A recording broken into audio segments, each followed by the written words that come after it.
téléspectateurs de Parole Créatrice Info TV, bonjour. Dans le cadre d'Octobre Rose, nous avons décidé de recevoir sur notre plateau un médecin pas comme les autres, le docteur Étienne Atengena, qui est oncologue, praticien hospitalier au service d'oncologie à l'hôpital général de Yaoundé. Bonjour docteur. Bonjour. C'est un plaisir pour nous de vous recevoir sur ce plateau. Tout le plaisir est pour moi et je vous en remercie. Merci. Voilà, chers téléspectateurs, comme on venait de vous dire, ce matin, on va parler du cancer du sein. Je vais commencer par demander au docteur, c'est quoi un cancer du sein? Merci pour cette question. C'est vrai que depuis quelque temps, on parle beaucoup du cancer et il est rare maintenant de voir dans notre pays, dans le monde, des personnes qui n'ont pas été, qui n'ont pas eu affaire au cancer, soit directement, soit indirectement.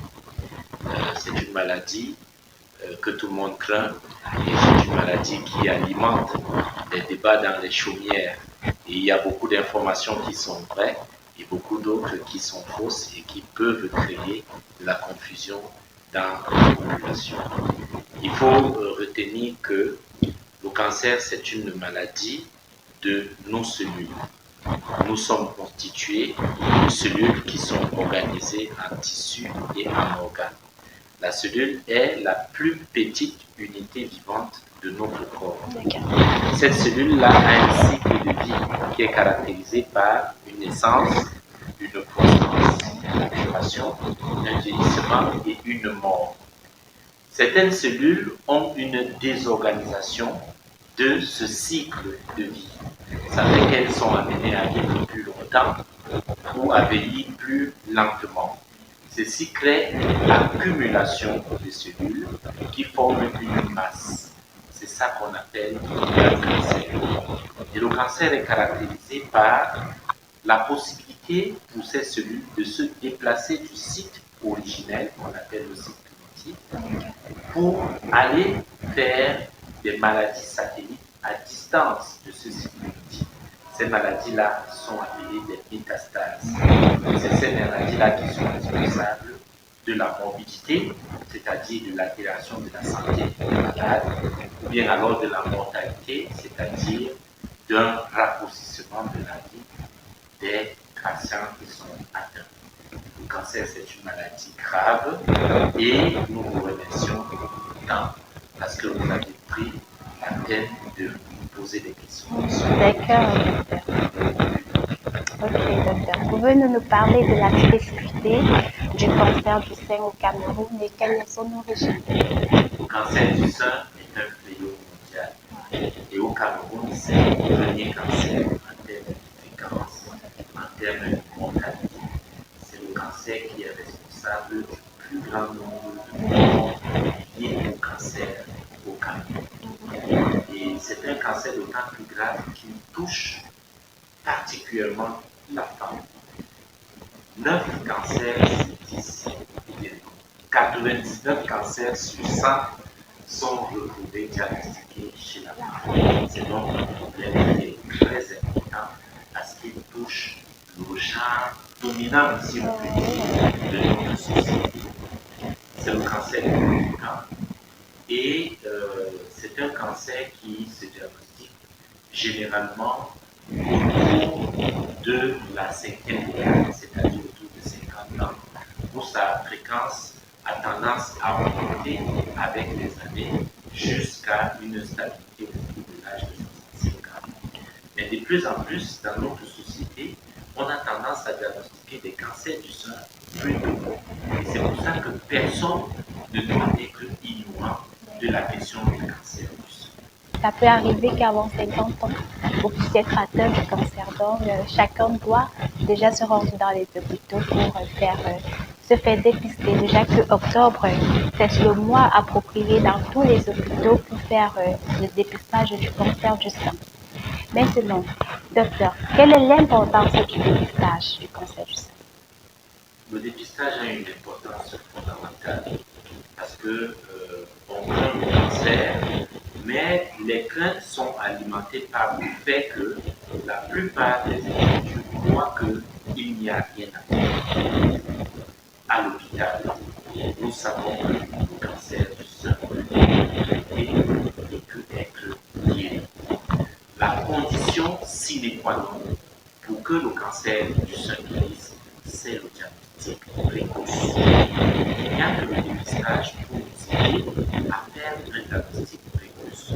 Parce que le cancer, si on sait comment il se présente, la présence d'une boule dans le sein, d'un écoulement au niveau du mamelon, d'une déformation ou d'une augmentation de la taille du sein, ou la présence d'une masse dans le creux axillaire, si on sait comment il peut se présenter, on ne sait pas souvent que le cancer ne fait pas de douleur au début. Donc il y a beaucoup de femmes qui attendent que la douleur se présente avant de se présenter à l'hôpital. Or, quand la maladie est douloureuse, c'est qu'elle est déjà avancée et c'est parfois c'est une maladie incurable. Donc le dépistage est le seul moyen qui nous permet de détecter un cancer tôt à un stade où il peut encore éclore. Ok. Le médecin vous fait comprendre que si vous avez la chance de vous dépister, quand vous dépistez tôt, cela vous donne plus de chances de guérir. Voilà. Parce que beaucoup de gens se demandaient est-ce que lorsqu'on a un cancer, on peut guérir? Oui, on peut guérir du cancer, mais il suffit qu'on découvre votre maladie à temps. C'est ça, docteur. Voilà. Donc, voilà. Maintenant, docteur, quels sont les examens que l'on fait pour découvrir qu'on a un cancer? Quels sont les examens qu'on fait dans les hôpitaux pour savoir qu'on a un cancer? Ça, c'est une question très importante. Mais déjà, il faut commencer par dire à toutes les femmes qu'elles doivent se surveiller régulièrement. C'est ce qu'on appelle l'auto-examen du sein, en agrégé AES. Chez les jeunes filles qui sont encore réglées, c'est-à-dire qui voient encore leur cycle menstruel, on recommande de faire l'auto-examen du sein à partir entre le 9e et le 14e jour du cycle. C'est-à-dire examiner son sein devant un miroir pour observer les différentes modifications, de le palper. Il y a plusieurs méthodes de palpation qu'on pourra présenter aux femmes à temps opportun, et puis d'exprimer le mamelon pour voir s'il y a un écoulement. Tout écoulement du mamelon en dehors de la grossesse ou de l'allaitement. Et la présence d'une modification du sein doit nécessiter une consultation. Et donc, il est recommandé à toutes les femmes qui sont en réglées de faire un auto-examen du sein une fois par mois. Et pour toutes les femmes qui sont à la ménopause, on conseille de palper régulièrement, au besoin tous les jours, de faire un examen du sein. Ça, c'est pour ce qui précède la consultation à l'hôpital. Maintenant, quand la femme a constaté une anomalie au niveau du sein et qu'elle arrive, l'examen commence par un examen clinique du médecin qui va observer, qui va poser des questions et qui va palper le sein. C'est un examen médicalisé du sein. Et après, le médecin peut être amené à demander une échographie, une mammographie. Lorsqu'il y a un nodule, le médecin peut être amené à pratiquer une ponction du sein. Ça peut être une cytoponction, c'est-à-dire une ponction avec une piqûre, ou alors une ponction biopsie. Ici, on utilise une aiguille de calibre un peu plus important qui permet de ramener du tissu de l'anomalie qui a été constatée. Ce tissu-là va être examiné microscopiquement et c'est cet examen microscopique que l'on appelle la biopsie qui permet d'avoir un diagnostic de cancer du sein. Ok, comme vous l'avez bien suivi, le cancer du sein, comment prévenir pour mieux guérir? Nous sommes toujours accompagnés du docteur Etienne Atembela, qui est oncologue à l'hôpital général de Yaoundé. Docteur, existe-t-il des moyens de prévention autres que le dépistage? Merci pour la question. Le cancer du sein a des origines multifactorielles. Et parmi les facteurs de risque modifiables, parce qu'il y a des facteurs de risque qui ne sont pas modifiables, social. On va en parler, mais commençons par des facteurs de risque modifiables. C'est ceux-là que l'on doit réduire l'exposition pour réduire aussi le risque de cancer. Et parmi ces facteurs, il y a en tête la consommation d'alcool, la consommation excessive d'alcool, l'obésité et l'absence de pratique d'exercice physique. Donc il faut bouger, il faut réduire la consommation d'alcool. Et quand on bouge, on n'est pas obèse. Quand on met une vie peu sédentaire, on n'accumule pas les graisses et donc on réduit son risque de cancer. Maintenant, il y a des facteurs de risque qui ne sont pas identifiables. Ces facteurs, en premier, c'est le fait d'être une femme. Les femmes ont 100 fois plus de risques d'avoir le cancer du sein que les hommes. Mais si je le dis, ça veut dire que les hommes aussi peuvent avoir un cancer du sein. Alors, le fait d'être femme, on ne peut pas le modifier, mais on a compris ce qu'il faut faire quand on est femme, il faut surveiller ses seins. Maintenant, il y a un risque génétique. Le risque génétique, il est résiduel, mais il est présent. Pour ce risque-là, lorsqu'on diagnostique plusieurs cancers du sein dans la famille au premier degré, c'est-à-dire chez les frères, chez les sœurs, chez les parents, quand il y a plusieurs cancers qui s'accumulent, il est conseillé de procéder à un examen génétique qui malheureusement ne se fait pas encore au Cameroun. Mais comme il ne se fait pas encore au Cameroun, il faut que les personnes qui ont cet état, cette condition, ce contexte, procèdent à des examens médicalisés du sein régulièrement et à des mammographies un peu plus rapprochées lorsqu'elles ont plus de 50 ans. Et maintenant, docteur, lorsqu'on atteint du cancer du sein ou bien c'est pas trop un autre cancer, est-ce que cette personne a encore la possibilité d'avoir une vie normale? Ça, c'est une question intéressante. Elle est intéressante et elle va avoir une réponse qui n'est pas univoque. Il faut savoir déjà que il n'y a pas une vie qui ressemble à une autre. Donc, ce que l'on décrit comme la norme ne s'applique quasiment jamais à personne. Et maintenant, il faut dire que la vie après un cancer du sein, elle existe puisqu'on peut guérir du cancer du sein.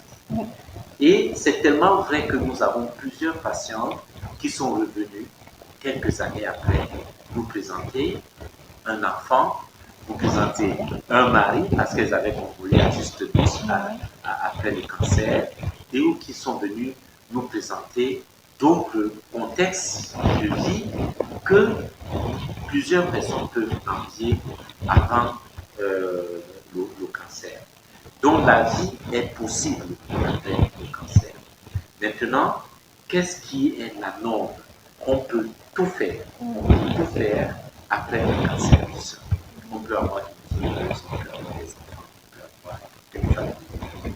Maintenant, il est possible que les traitements que l'on a reçus induisent des modifications du corps qui font que on n'a plus exactement les mêmes repères, les mêmes formes, la même physiologie après qu'avant.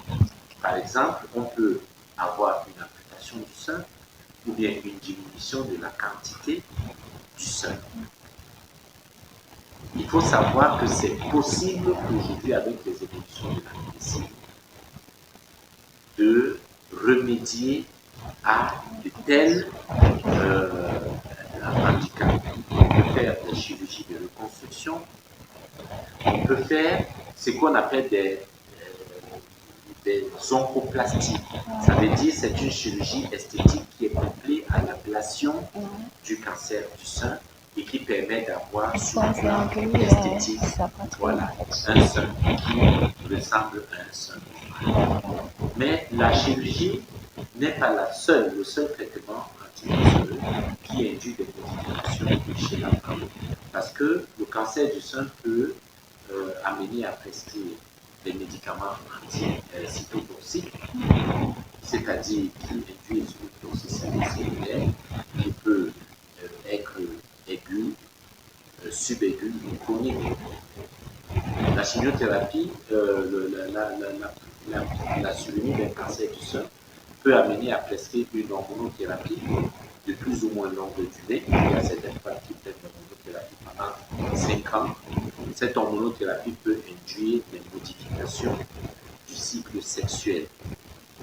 Et ça, c'est aussi des changements dans la vie du patient qui peuvent être induits par la procréation. Mais il faut savoir qu'il est possible, malgré tout ceci, d'avoir un accompagnement qui permet à chacun de recevoir de la vie ce qu'il attend.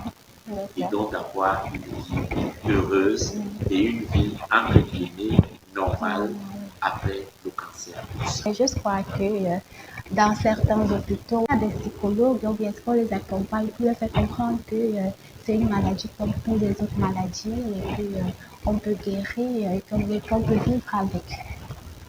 Merci pour cette question. Il faut savoir que le métier de psychologue, c'est un métier qui est douloureux. Et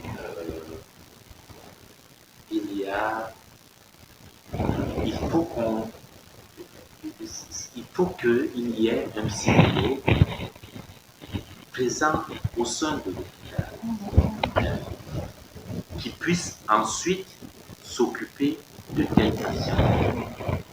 Mais il faut savoir que ça a un coût et que ce coût doit être supporté soit par le patient, soit par la société. Ça, c'est un. De deux, il faut aussi reconnaître qu'en Afrique, notre société a une organisation particulière qui permet aux patients de ne jamais être seul parce que ça peut soit parce qu'il a un accompagnement dans la cellule familiale, soit parce que dans le clan ou dans le voisinage, dans le travail, il y a des dispositifs d'accompagnement qui se déclenchent. Il y a aussi une troisième réalité, c'est qu'en tant que soignants, nous disposons de quelques compétences pour proposer un accompagnement aux patients. C'est pour ça que au cours de nos consultations qui sont particulièrement longues, nous avons l'habitude d'aborder des pans de ce que l'on appelle la psychologie.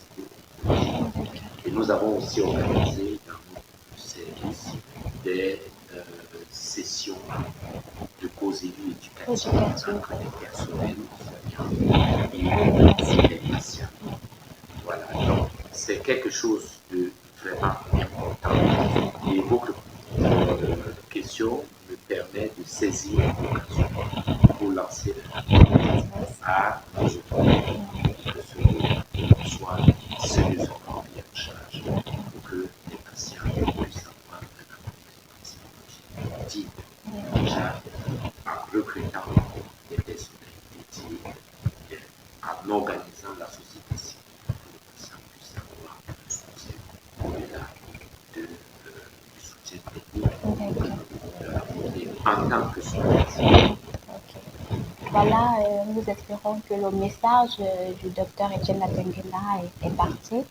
On va continuer en parlant du traitement. Vous nous avez parlé des traitements du cancer. Je pense qu'il y a plusieurs façons de traiter le cancer. Quel est le traitement le plus approprié, qui est moins coûteux? Je ne sais pas si je peux dire ça comme ça.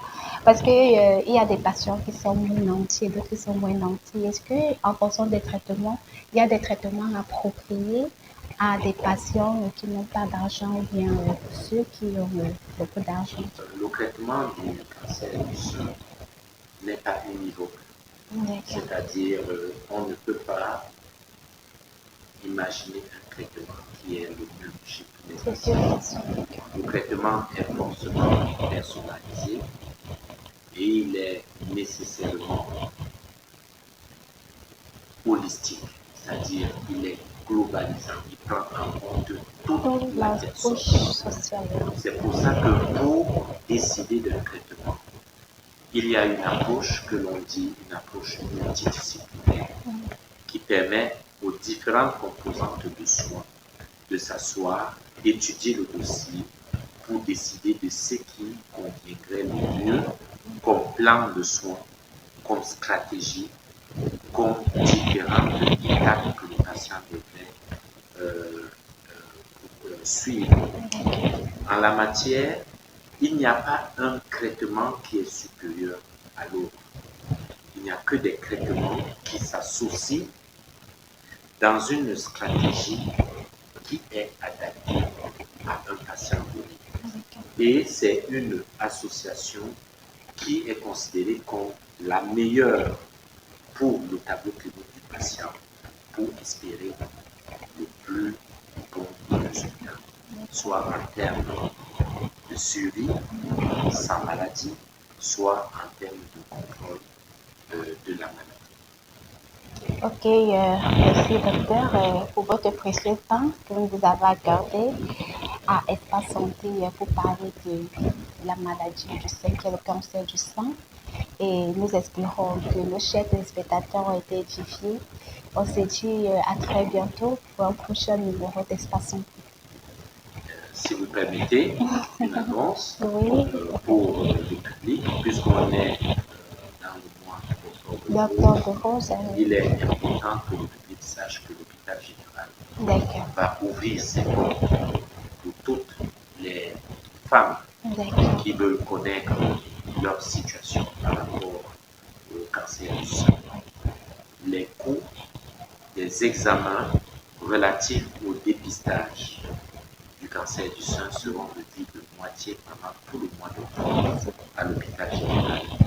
Et il y a des équipes d'infirmiers et de médecins qui seront présents pour écouter, conseiller, orienter toutes les femmes qui souhaitent procéder au dépistage.